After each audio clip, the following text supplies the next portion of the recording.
Good evening, and welcome back to Vegas October 1 Sounds, the Hunter Chronicles. Tonight, I'm going to be covering the early morning events of September 29th.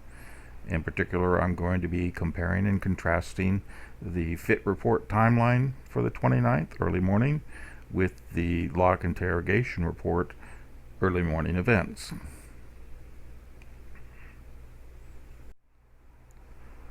The minute you start comparing the FIT report timeline with the lock interrogation reports, you have big problems. And I don't mean big just in the way that somebody made a mistake.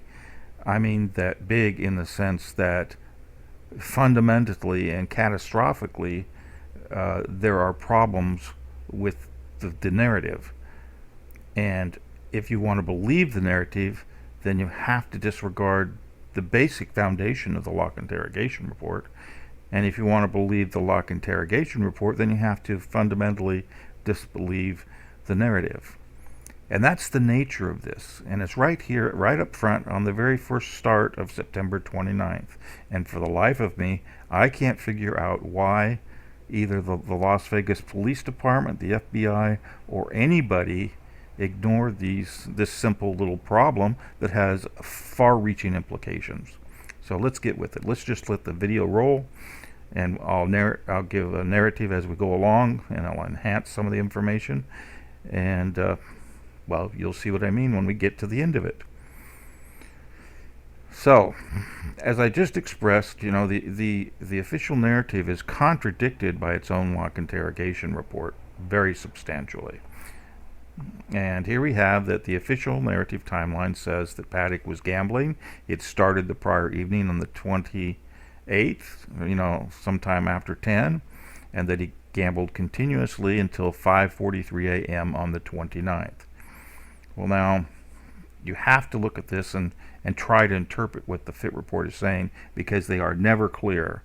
What does it mean? What does continuously mean? Did he take a piss break? Did he take time off for eating? Did he flirt with ladies? Or was he just stuck at the machine? The straightforward reading of the FIT report leads you to believe that he did nothing else.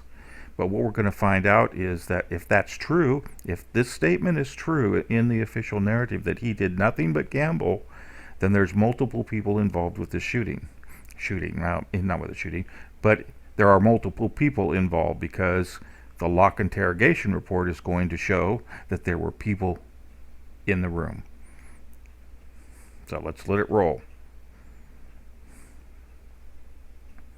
All right, I'm creating a timeline here, and what I'm going to do is say, okay, in this region here, we see that I've marked out all the way up until 5:47 a block of time, which according to the FIT report, Paddock was gambling. And then we're going to outline on the right here the lock interrogation reports and see how they compare and contrast and what impact they have. Because right up front, here we have at 12:43 a.m., we have somebody using one of Paddock's cards. He had two cards at this point, two for room 135, and it's very possible he gave one away and they came up here and used it. On the other hand, it's also very possible that the FIT report is wrong, and that was Paddock himself, and that's the nature of the question here. But if it is Paddock, then the FIT report got this so wrong that it raises questions about the rest of the report, because this entry right here, this card usage, is no less visible than all other card usages in the lock interrogation report. And if you're going to miss this one, man, what does that say about the competence? And you can't just write it off to being pure incompetence. It's so glaring an omission that it's hard to believe. But let's let this thing roll. And so right after whoever this was came up there and opened the door, they immediately locked the room. And then we don't see any activity for let's see, difference between 43 and 14 minutes there, at which point the door was opened from the inside, and for about a minute, and then it closed, and then again we have it opened again. Now this could be anything, and I'll cover what that can possibly be in another video. But here we see that there's more activity. At this point we have 1, 2, 3, 4, 5, 6, 7, 8, 9 events. And we're going to mark them over here on the time chart. But it doesn't stop there. Then we have at 1:30, about half an hour later, we have the door opening again from the inside. Maybe people were coming and going. Maybe somebody was looking outside. You see, every time that door opens, anything could have happened. And who was doing it? Because over here, the FIT report says that Paddock was gambling.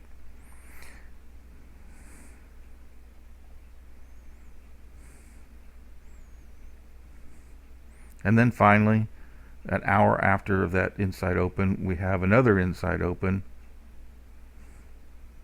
And I believe that will be the last one. Yeah, that's the last one in that region. So here we have 2 hours, about 2 hours worth of activity. We had 1, 2, 3, 4, 5, 6, 7, 8, 9, 10, 11, 12, 13 events there. 13 lock interrogation report events that happened over a 2-hour time span. What was going on? Who was it? How did they get there?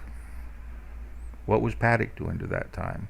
And on the other hand, if it was Paddock, man, how did LVMPD determine that he was gambling? Somebody had to look at a video from somewhere to determine that he was gambling.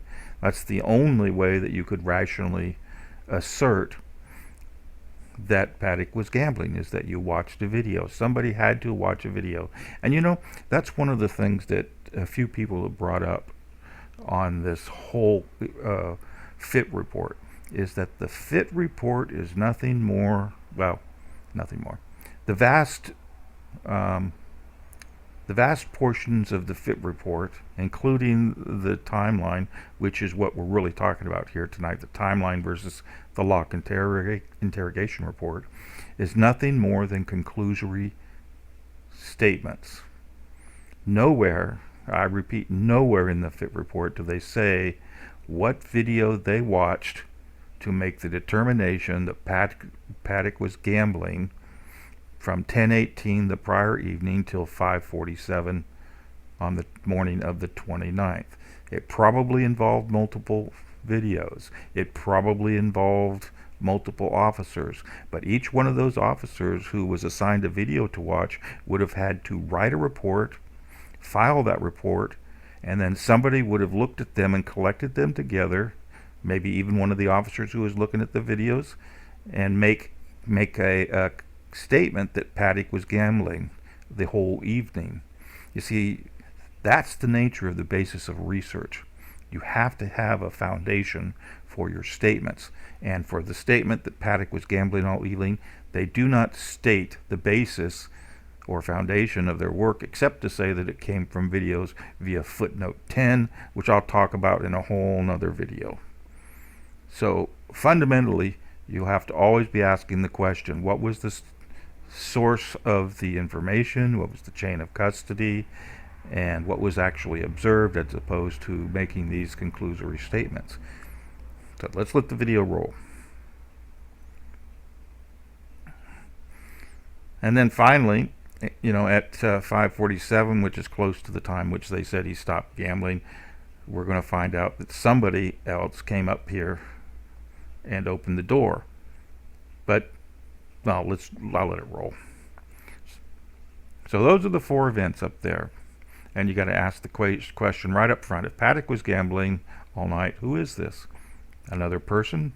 Could be more than one person. Could be a whole party going to his room and messing around. You don't know.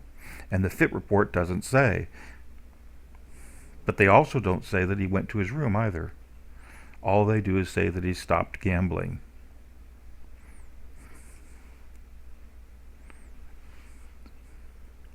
These are pretty self-explanatory. Somebody was inside the room for somebody, or multiple people was inside the room for 2 hours. 16 lock events. I'll have to go look at that. The door was opened and closed for 5 times, 4 of them from the inside, 1 from the outside. And at the start of it, it was locked for 14 minutes. And then you have to ask the question, well, depending on who and how many people came in. Did they all leave at 2:34? Maybe somebody stayed behind. Maybe there's still a party going on up there while Paddock's down below gambling.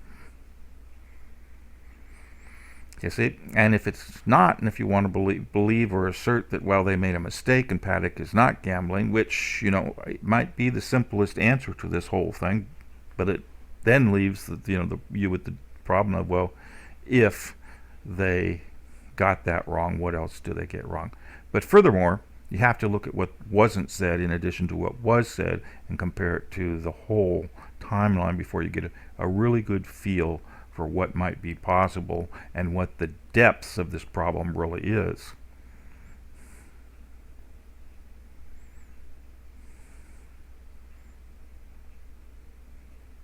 That statement's pretty obvious.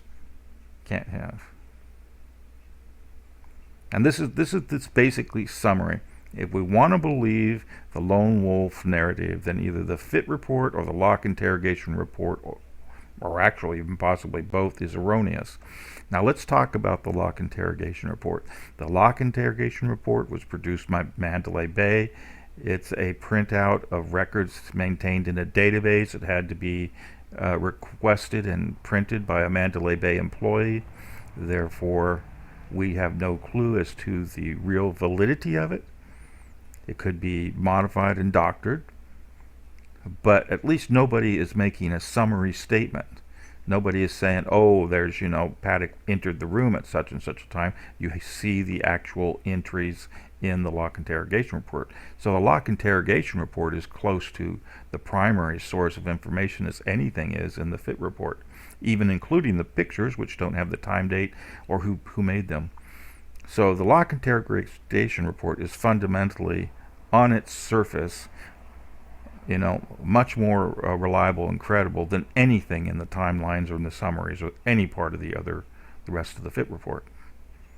So my lean towards believing the lock interrogation report, and I've never found it to be wrong or having spurious things in there that couldn't be explained or that don't make sense.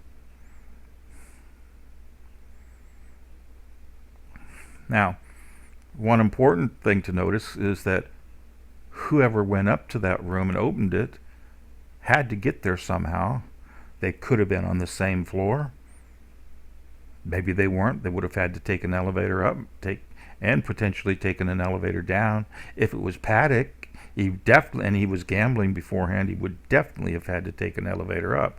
But there's no mention of any elevator trips in there. In fact, there's no mention of any of these events in the FIT report, period. These are pretty hard things to miss. So if they don't mention these events, they don't mention any elevator trips, they don't mention any other people, then you have to come to believe that that was purposeful, that there was intent. It's not just a simple little error, because to find people in elevators, you have to review the video, which would mean that either they didn't look at the video, or they did, and they saw something, and they decided not to publish it. You see? The doubt starts to accumulate to a point where it becomes more than simple error, more than gross error, more than beyond belief gross error. It gets to the point where there's something nefarious going on. And I'll talk about that more and more throughout all the videos I have, because the 29th really does reveal it is a microcosm of what's really wrong with the FIT report and how the whole thing leads me to believe at this point in time that there is purposeful, intentional covering up of stuff to support the lone wolf narrative.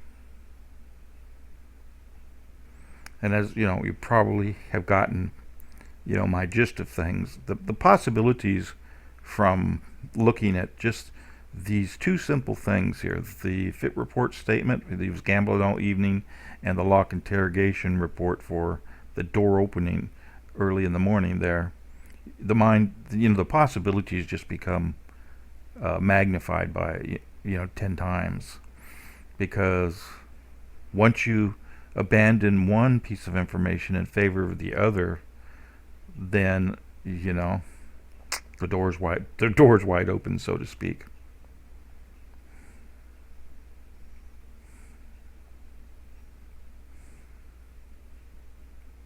And I've just basically here stating what I've already come to, is that if they don't mention these lock interrogations, they didn't observe that the entry into the room, which is a glaring thing. I mean, in the original fit reports, these door entry things are sore thumbs sticking out like, red herrings, so to speak. Not red herrings, but they stick out like a sore thumb.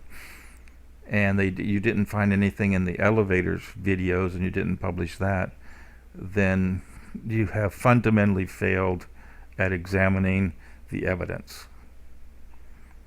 Now, the interesting part is the lock interrogation report is part of the fit report, the final one anyway.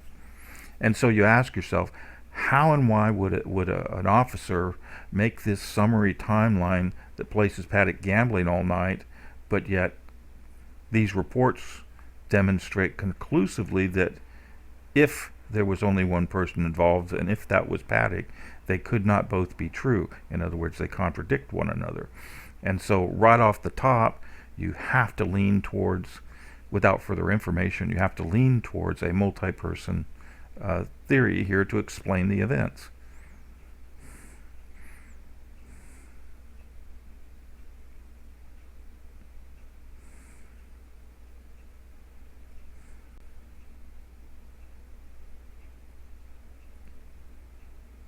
So, when you look at the fit report, including the lock interrogation report, you have this dilemma. How do you resolve it? Well, we have to go look for other information that can either corroborate or refute what the fit report and the lock interrogation report is saying. And so let's just let it fly. You know what the answer is already because you've watched the graphics. It's something from the MGM released videos. And after looking through all of them, I found three or four videos that were very, very relevant to this question. And the first one was when he was gambling on the 28th, but he was wearing a black shirt. And the second one was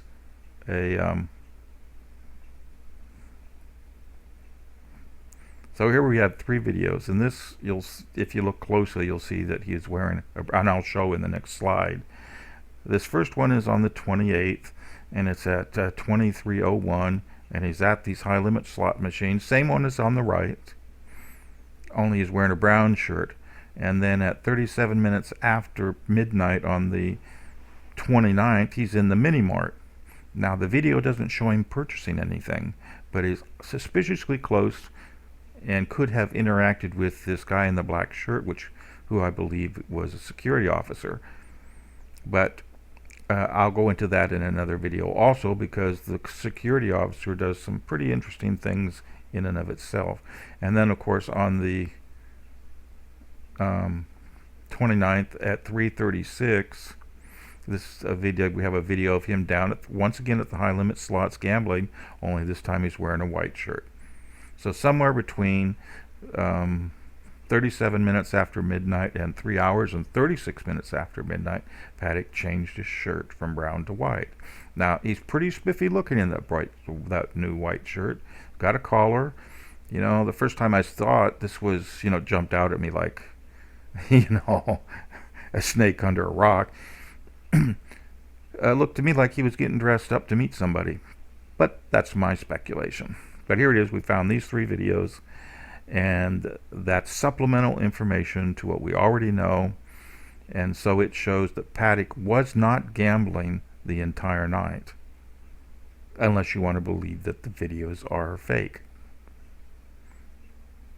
So here I just took those same videos and magnified the images of Paddock by himself, so you could see that on the 28th at 23:01 p.m. he was in a brown shirt at the high limit slots.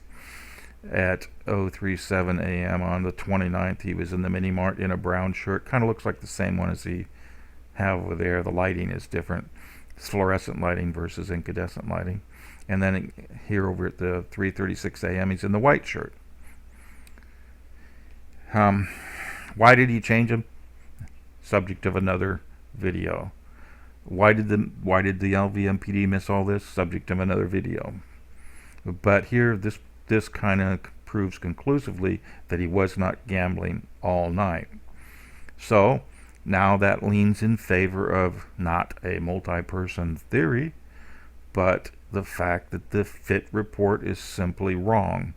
And there you have to not only ask why, how did it get wrong, but why?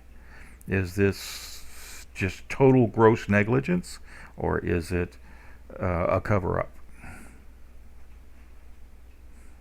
And then also you have to ask the question, why did the MGM Grand choose to publish these videos? Prior to them publishing these videos, we had only the preliminary report to compare against. And the preliminary report essentially said the same thing as the final one, except it didn't have the lock interrogation reports in it.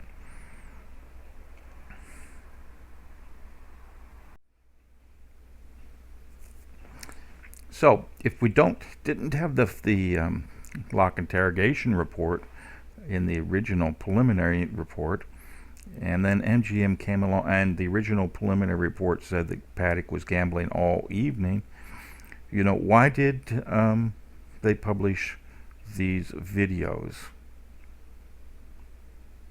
Was it to alert us to the fact that the FIT report may be wrong?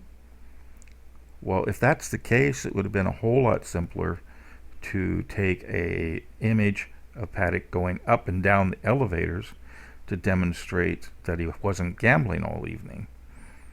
So, there's a lot of weirdness going on. It's kind of like a Dr. Jekyll and Mr. Hyde. You'll be going along, you're looking at these images, and you'll be looking at the FIT report thinking that, oh yeah, Dr. Jekyll, he's a smart chap, and he's giving you the straight skinny. Then all of a sudden this Mr. Hyde pops up his face, and everything goes to hell in a handbasket. So it's really this back and forth between Dr. Jekyll and Mr. Hyde. But the fact that Mr. Jekyll is there, you know that something's wrong, that there's this split personality, or there's this duality, and you're basically looking for the potion that converts him from one to the other, and the potion that brings him back. But let's just watch the video a little bit more.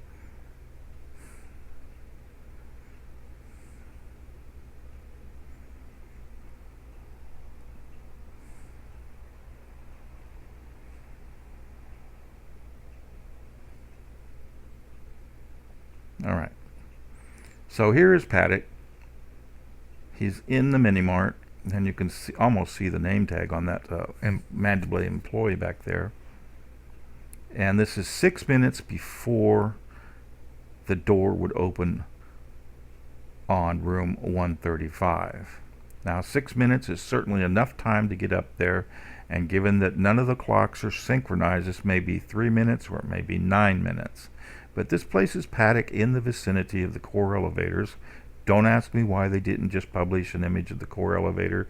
Don't ask me why they didn't publish an image of him riding the elevator up, because they certainly would have been better images.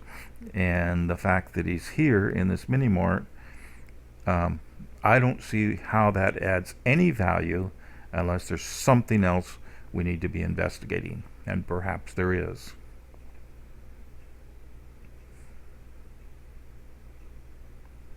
And then of course, these are just the two times at which he was gambling at the high limit slots, one on the 28th and then the one on the 29th. And so this shows the difference in the shirts, which demonstrates conclusively that he had to at least have taken 10, 15, 20 minutes break from these slot machines to go somewhere to get his shirt changed. Now, it doesn't necessarily mean that he went to his room to get the shirt changed, but the fact that he went from the high limit slots, theoretically, he could have been doing anything else. He ended up over at the mini mart. It kind of leads you to believe that he's headed towards his room, because the next logical step from the mini mart, since they're right next to core elevator, is just go on up to your room, or maybe go to somebody else's room. And that's where the mind starts running wild. There could have been a party going on in his room. He could have gone to somebody else's room and changed, and or whatever. And it's an entirely rational explanation, but it's not the simplest. And ultimately, I'll choose the simpler of the solutions, but that has consequences for the fit report. And here I just summarize, what all this is, is what I've been trying to say. Paddock he's got the means and he's got the opportunity to get up there and be in the room those early morning hours and to change his shirts. In fact, that makes a lot of sense. And I'll actually go into looking at all those lock interrogation events in minute detail in another video, because I believe I have one possible scenario which explains them. But his motive for going up there may or may not be clear. But if we presume that, and then we're left with the problem that the fit report is beyond grossly inaccurate in its reporting of observable facts. Now, the MGM videos came out before the final report did, and the LVMPD would have the same information in front of them that I do. And I do not understand why they didn't take all this into account. I'm only one person part-time working on this, and it's not my job to prove or disprove one theory or the other.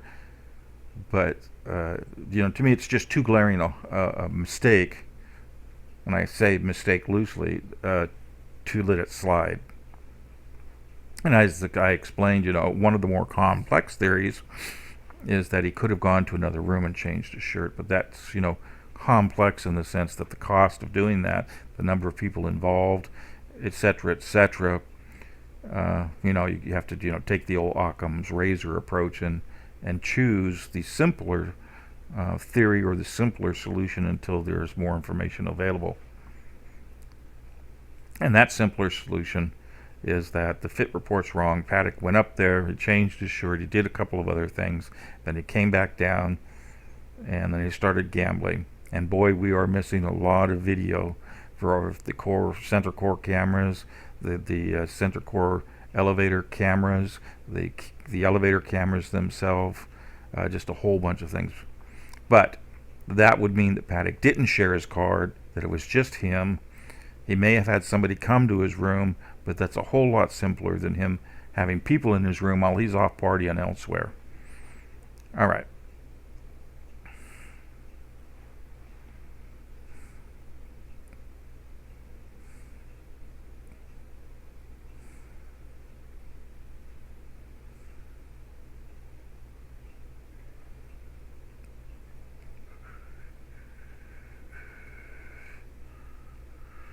All right, that is the question, isn't it? How and why did the coppers get it wrong? And what was Paddock's motive for going to his room? Boy, there are many and they're varied. Maybe he spilled something on his shirt. I think that's not likely. There's unexplained facts in this whole thing, like the delivery of a refrigerator. Maybe he had it delivered during that time frame. Maybe just felt the need to get sweaty, or maybe he had a rendezvous with a woman. Maybe he had a rendezvous with the party, with some other folks to make a gun sale. The sky's the limit. You see, because the fit report has left us fundamentally an open ticket. It's an open ticket where we can write in anything we want because they failed to make the observations. And of course, you know, as I presented in the graphics, this is the summary. Right from the start, right from the very first lock interrogation report entry for the 29th, you've got a problem. And it's not a trivial problem. And the fact that they missed all those events, you know, the 5 door openings, I mean, come on now. If you're looking for multiple people involvement, door openings are important.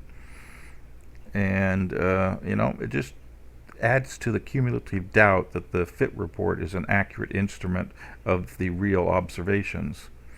And no matter how you approach it, no matter which route you choose, there's credibility problems with the FIT report.